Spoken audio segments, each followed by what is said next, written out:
கிறிஸ்துவுக்குள் அன்பான கர்த்தருடைய பிள்ளைகளே, இன்றைய வேத வசனமும் ஜெபமும் அப்போஸ்தலனாகிய பவுல் தீமோத்தேயுக்கு எழுதின முதலாம் நிருபம் 5ஆம் அதிகாரம் 6ஆம் வசனம். 1 தீமோத்தேயு 5:6. சுகபோகமாய் வாழ்கிறவள் உயிரோட செத்தவள். என் அன்புக்குரியவர்களே, தீமோத்தேயுக்கு ஒரு ஆலோசனை கொடுக்கிறார். விதவைகள் எப்படி இருக்க வேண்டும் என்று சொல்லி. சுகபோகமாய், இன்றைக்கு மனிதர்களாகிய நாம் ஒரு வாழ்க்கையை விரும்புகிறோம் என்றால் சுகபோகமாக தான் வாழ விரும்புகிறோம். தேவனுடைய பிள்ளைகளே, அவர்களுக்கு இங்கே என்ன எழுதுகிறார்கள் என்றால் உயிரோடு செத்தவர் என்று எழுதுகிறார்கள். ஏன் அப்படி சொல்லுகிறார்கள்? ஆதியிலே தேவன் மனிதனை கர்த்தருக்கு கீழ்ப்படியாததுனால மனிதனை ஏதேன் தோட்டத்திலிருந்து துரத்தி விடுகிறார். மறுபடி அந்த ஏதேன் தோட்டத்தை கொடுப்பதற்காகத்தான் பூமியில இயேசு கிறிஸ்துவின் ரட்சகர் வருகிறார். இயேசு கிறிஸ்துவின் ரட்சகர் வந்து எப்படியெல்லாம் வாழணும், இந்த உலகத்துல உங்களுக்கு போராட்டம் இருக்குது, நன்மையான ஆசீர்வாதங்களை நீங்க எளிதா வாங்க முடியாது, அதுக்கு இந்த உலகத்துல விசுவாச போராட்டம் போராடணும், நீங்க வாழ்க்கையில போராடி தான் ஜெயிக்க வேண்டும் என்பதை குறித்து வேதத்தில் அழகா எழுதப்பட்டிருக்கிறது. அந்த ஏதேன் தோட்டத்தை மறுபடி பெற்றுக்கொள்ள வேண்டும் என்பதற்காகத்தான் நாம் இந்த பூமியில வாழுகிற 90 வயசோ 100 வயசு வரைக்கும் போராடி தான் நம்ம வாழ வேண்டும்.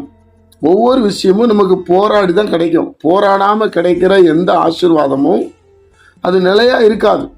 தேவனுடைய பிள்ளைகளே, ஒருவேளை இந்த சந்ததி போராடாம அந்த ஆசீர்வாதத்தை பெற்றுக்கொண்டிருக்கலாம். ஆனா 2 சந்ததி 3 சந்ததிக்கு முன்பாக பாருங்க, அவங்க ரொம்ப போராடி அந்த காரியத்துல வெற்றியை பெற்றிருப்பாங்க. ஆனா இந்த சந்ததியில இவங்க சரியா போராடவில்லை என்றால், போராடி அந்த பரலோக ராஜ்யத்தை அடைய வேண்டும் என்கிற எண்ணம் இல்லவில்லை என்றால், நாம் இந்த பூமியிலே உயிரோட வாழ்ந்து சாகிறதுக்கு அடையாளம் என்று சொல்லுகிறார்.